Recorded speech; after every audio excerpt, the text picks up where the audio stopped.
There are a number of reasons at different times for renaming a worksheet, for inserting a new worksheet, deleting a worksheet, and occasionally even hiding a worksheet, and of course later unhiding it.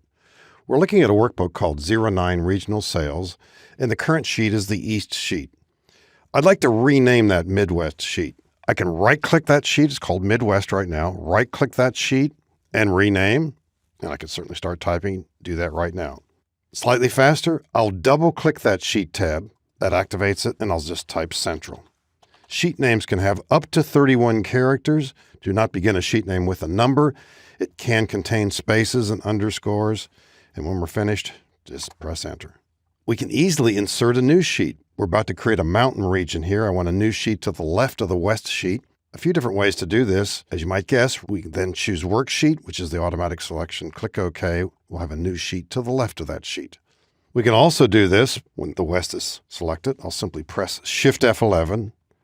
That also inserts a new sheet. And there's a third way. This will put a new sheet to the right of the current one. There's a plus. Typically, we see it off to the right of the last sheet tab.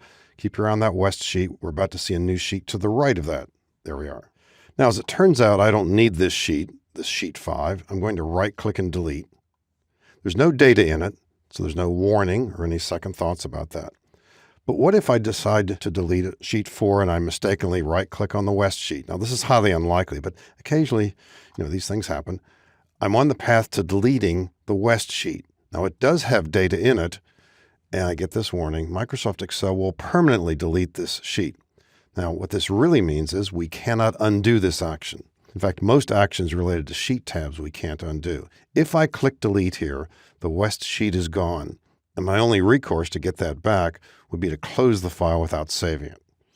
So I'll simply cancel here. So we want to be particularly sensitive. This sheet here I don't need, right-click delete. Again, there will be no warning. That's an empty sheet, has no data. And same thing with sheet 1. As it turns out, maybe I don't need that. But maybe I'll come back later and rename it Mountain. From time to time, you might need to hide a sheet. Now, possibly others use this workbook, or maybe I use it for demo purposes. I don't need this to be showing here. So we can right-click a sheet tab and hide a sheet. At a later time, if we need to get that back, we don't have to be near where that sheet was hidden, but we could go to another sheet tab, any sheet tab, right-click. If unhide is selectable, it means there's at least one hidden sheet. We'll click unhide. If you've got multiple hidden sheets, you can only unhide one at a time. So at some point, maybe I want to unhide this, click OK, and there it is back again in its previous location.